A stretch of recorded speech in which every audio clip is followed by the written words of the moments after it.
আমরা দেশটা স্বাধীন করেছিলাম, আমরা এই জিনিসটা না দেখে যাওয়াটাই আমাদের উত্তম ছিল। এর আগে মরে যাওয়াটাই ভালো ছিল। একজন বীর প্রতীক মুক্তিযোদ্ধাকে তারা গলায় মালা দিয়ে তারা সমস্ত গ্রাম প্রদক্ষিণ করেছে। Bhabi Ghee, where tradition meets taste. Experience the essence of Bhabi Organic Ghee, the taste of Bangladesh. ৭১ স্বাধীনতা যুদ্ধে বীর শহীদদের প্রতি শ্রদ্ধাঞ্জলি, আলোচনা সভা আর সাংস্কৃতিক অনুষ্ঠানের মধ্য দিয়ে মহান বিজয় দিবস উদযাপন করেছে গৌরব ৭১ যুক্তরাজ্য। ২৪শে ডিসেম্বর ইলফোর্ডের একটি হলে অনুষ্ঠিত হয় এই বিজয় দিবস উদযাপন অনুষ্ঠান। গৌরব ৭১ যুক্তরাজ্যের সভাপতি আব্দুর রাজ্জাক মোল্লা সভাপতিত্বে সাধারণ সম্পাদক কবিরুল ইসলাম কামাল ও যুগ্ম সাধারণ সম্পাদক কামরুজ্জামান দুলালের যৌথ পরিচালনায় অনুষ্ঠিত এই সভায় বক্তব্য রাখেন সংগঠনের নানান সদস্যরা। এই প্রবাসের মাটিতে গৌরব ৭১ যে চেতনা নিয়ে কাজ করে সেটা হলো বাংলাদেশ, বঙ্গবন্ধু, মুক্তিযুদ্ধের চেতনা।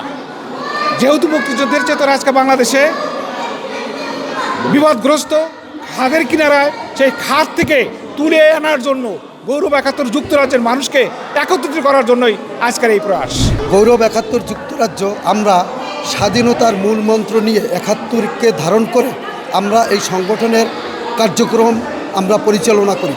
গৌরব ৭১-এর সাথে ৫২-র ভাষা আন্দোলন, ৫৪-র নির্বাচন, ৬৬-র ৬ দফা, ৬৯-এর গণঅভ্যুত্থান, ৭০-এর নির্বাচন, সর্বোপরি মহান স্বাধীনতা সংগ্রামের মাধ্যমে ১৯৭১ সালে মহান বিজয়ের মাধ্যমে আমরা যে লাল সবুজের পতাকা পেয়েছি, সেই ৭১কে ধারণ করেই, মুক্তিযুদ্ধকে ধারণ করে, জয় বাংলা স্লোগানকে ধারণ করে গৌরব ৭১ যুক্তরাজ্য পরিচালিত হচ্ছে। আজকের জয় বাংলা, বঙ্গবন্ধু, স্বাধীনতা পদে পদে লাঞ্ছিত, ধূলিসাৎ এবং তারা এর নাম মুছে ফেলতে চায়। কিন্তু আমরা গৌরব ৭১ এই সংগঠনের ব্যানারে যুগে যুগে, বছরের পর বছর সব সময় আমরা সোচ্চার কণ্ঠে এর প্রতিবাদ, প্রতিরোধ গড়ে তুলব, যাতে ৭১কে কেউ ভুলণ্ঠিত করতে না পারে, ওই রাজাকার এবং বাংলাদেশকে যাতে পাকিস্তানি প্রেতাত্মারা দখল করতে না পারে, সেই ব্যাপারে আমরা সর্বদা সজাগ থাকব। নতুন প্রজন্মকে নিয়ে বাংলাদেশকে এবং বাঙালিকে আমরা সম্মিলিতভাবে, ঐক্যবদ্ধভাবে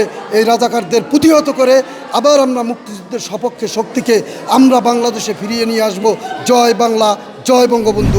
আমাদের আজকে যে জুলুম অত্যাচার হইতেছে আমাদের মুক্তিযোদ্ধাদেরকে, আমরা দেশটা স্বাধীন করেছিলাম, আমরা এই জিনিসটা না দেখে যাওয়াটাই আমাদের উত্তম ছিল। এর আগে মরে যাওয়াটাই ভালো ছিল। আমাদের আজকে একজন বীর প্রতীক মুক্তিযোদ্ধাকে তারা গলায় মালা দিয়ে তারা সমস্ত গ্রাম প্রদক্ষিণ করেছে। আমি এইটার তীব্র নিন্দা জানাই। আমি নতুন প্রজন্মর কাছে আমাদের অনুরোধ রইল, আমরা কি এই জন্য দেশটা স্বাধীন করেছিলাম? আমি জানি না এর বিচার পাবো কি না। আমি আপনাদের কাছে বিচার দিয়ে গেলাম, আপনারা এই জিনিসটা স্মরণ রাখবেন এবং এই সমস্ত কুলাঙ্গার যারা আমাদের মুক্তিযুদ্ধের উপরে আক্রমণ করছে, এই বেইজ্জতিটা করেছে, সেই বেইজ্জতির জন্য আপনাদের কাছে বিচার দিয়ে গেলাম। আপনারা, আমি নাও দেখে যেতে পারলে আপনারা একদিন বিচার করবেন। আলোচনা সভায় বাংলাদেশের পতাকা খচিত উত্তরীয় পরিয়ে মুক্তিযোদ্ধাদের সংবর্ধনা প্রদান করেন আওয়ামী লীগের কেন্দ্রীয় কমিটির সদস্য জহিরুল ইসলাম শিকদার। নাজমা সুলতানা নার্গিস, আহমেদ রাজুর পরিচালনায় অনুষ্ঠানের দ্বিতীয় পর্বে ছিল মনোজ্ঞ সাংস্কৃতিক অনুষ্ঠান। শিশু শিল্পী জেসিকা রহমান, স্নিগ্ধা রায়, অর্গপালের বাংলাদেশ ও বঙ্গবন্ধুকে নিয়ে মনোমুগ্ধকর আলোচনা, দেশের গান, নৃত্য উপস্থিত দর্শকদের মুগ্ধ করে।